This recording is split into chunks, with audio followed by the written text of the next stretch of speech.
உலகத்தை காண கதைகளின் உலகம் சேனலுடன் இணைந்திருங்கள். நம்ம இன்னைக்கு பார்க்க போற கதையோட பேரு தொட்டில் பழக்கம் சுடுகாடு மட்டும். லட்சுமிபுரம் பேருக்கு ஏத்தது மாதிரி செல்வ வளம் செழிச்ச ஊரு. அந்த ஊர்ல 10 தெரு இருக்கும். அந்த தெருக்கு தெற்கு தெருவில் உள்ள ஒவ்வொரு பங்களாவுக்கு முன்னாடியும் விதவிதமான காரு, பைக்கு அப்படின்னு அணிவகுத்து அந்த வாகனங்கள் நிற்கும். அதை பார்க்கும்போதே அழகுக்கு அழகு குற்ற மாதிரி இருக்கும். அந்த அளவுக்கு அந்த ஊர்ல உள்ள பெரும்பாலான இளைஞர்கள் வெளிநாட்டிலையும் வெளி மாநிலங்கள்லயும் வேலை பார்க்குறவங்களா இருந்தாங்க. வெளியில இருக்கிறதுனால வெளியில வேலை பார்க்குற பிள்ளைங்களை பார்க்கறதுக்காக பேரண்ட்ஸ் போறதும், பேரண்ட்ஸை பார்க்கறதுக்காக பிள்ளைகள் வர்றதும் வழக்கமா அந்த ஊர்ல இருந்துச்சு. சமீப காலமா எந்த பங்களால இருந்து வெளிநாடுகளுக்கு போறாங்களோ அந்த பங்களால இருந்து மட்டும் பொருட்கள் கொள்ளையடிக்கப்பட்டுட்டே இருந்துச்சு. கொள்ளைக்காரங்களை பிடிக்கலான்னு போலீஸார் தீவிரமா முயற்சி செஞ்சு அதை பிடிக்கலான்னு நினைச்சாலும் அதுல நிறைய சவால்கள் அவங்களுக்கு இருந்துச்சு. இந்த நூதனமான திருட்டு எப்படி நடைபெறுது, அதை எப்படியாவது கண்டுபிடிச்சே ஆகணும் அப்படின்னு அந்த போலீஸ் எவ்வளவோ திட்டம் போட்டாங்க. இந்த திருட்டு எப்படி நடைபெறுது அப்படின்னு கொஞ்சம் போலீஸார் விசாரணை மேற்கொண்டாங்க.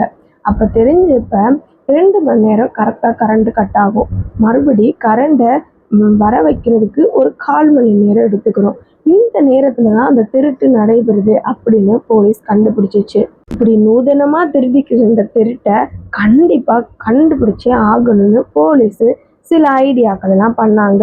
அன்னைக்கு நைட்டு தெற்கு தெருவை ஒட்டிய மின் டிரான்ஸ்ஃபார்மர் அணைச்ச வேலையில ஒளிஞ்சிருந்த போலீஸார் 2 ஒருவர் மின்சாரத்தை துண்டிச்சவனை துரத்த ஆரம்பிச்சாங்க. மற்ற எல்லாரும் அந்த மின் டிரான்ஸ்ஃபார்மர் இயக்குறதுக்காக எப்படியாவது கரண்ட்டை வர வைக்கணும்னு அதுக்கான வேலைகளை துரிதப்படுத்தினாங்க. உடனே போலீஸ் எல்லாத்தையும் துரிதமா பண்ணாதனால தெற்கு தெருவுல மின்சாரம் இயங்குச்சு. அந்த நேரத்துல ஒரு பங்களால தங்களோட கைவரிசையை காட்டிக்கிட்டு இருந்தவங்களுக்கு அதிர்ச்சி. கொள்ளையடிச்சவங்க அதெல்லாம் நிறுத்திட்டு எப்படியாவது தப்பிக்கணும்னு வழிய பார்க்க ஆரம்பிச்சாங்க. இந்த தெருல உள்ள அவ்வளவு பேரையும் எழுப்புறதுக்கு வண்ணமா போலீஸார் தன்னோட விசில ரொம்ப சத்தமா ஊத ஆரம்பிச்சாங்க. விசில் சவுண்டை கேட்ட மக்கள் எல்லாரும் வெளியே வேகமா ஓடி வந்தாங்க. கொள்ளையர்களையும் மடக்கி பிடிக்க உதவுனாங்க. இதுல ஒரு வேடிக்கை என்னன்னா, அந்த கொள்ளை கூட்டத்தோட தலைவன் அந்த தெருவை சேர்ந்த செல்வம். அதை அறிஞ்ச போது தெருவினருக்கே ரொம்ப ஷாக்கா இருந்துச்சு. இந்த கொள்ளை கூட்ட தலைவன் செல்வம் சிறு வயதிலேயே தன்னோட அப்பாவை இழந்தவன். தாயோட வளர்ப்புல வளர்ந்து வந்தவன். வசதி வாய்ப்புகள் இல்லாததுனால தன்னோட தேவைகளை பூர்த்தி செய்ய கொள்ளையடிச்சு சின்ன சின்ன பொருட்களை திருட்டு வருவான். நாளடைவுல தன்னோட தேவைகளை பூர்த்தி செய்வதற்காக தாயோட ஆசைய தீர்க்கிறதுக்காகவும் அவ விரும்புற உணவு பொருட்களை வாங்கி கொடுக்கறதுக்காகவும் தூங்க நல்ல வசதியான வீடு, போக்குவரத்துக்கு நல்ல காரு, ஆட்டோ இப்படி எல்லாத்தையும் செஞ்சு தரணும் அப்படின்னு சொல்றதுக்காக இந்த திருட்டு தொழிலை நடத்திட்டு வந்திருக்கான்.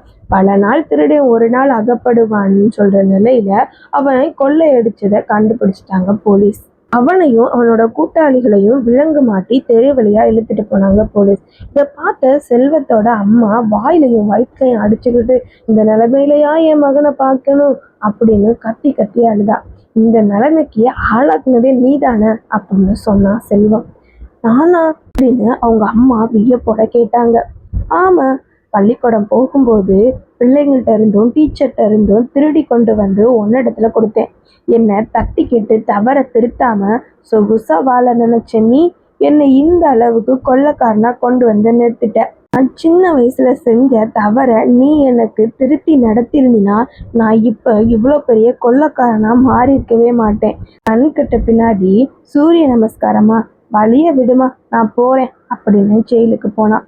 ஜெயிலுக்கு போன செல்வம் தன்னோட தவறுகளை எல்லாம் உணர்ந்து அந்த இடத்துல இருந்து திரும்பி வந்து நல்ல மனுஷனா வாழ ஆரம்பிச்சான். அதனால தாங்க சொல்லுவாங்க, சின்ன வயசுலயே நம்மளோட தவறுகளை திருத்தி பிள்ளைங்களை வளங்க. நம்மளுடைய தவறுகளையும் நம்ம திருத்தி வாழ கத்துக்கிறணும். இதுக்கு தான் சொல்லுவாங்க, தொட்டில் பழக்கம் சுடுகாடு வர மட்டும்னு. இந்த கதை உங்களுக்கு பிடித்திருந்தால் லைக் பண்ணுங்க, சப்ஸ்கிரைப் பண்ணுங்க, எல்லாருக்கும் ஷேர் பண்ணுங்க. Thank you for watching. We will see in the next video.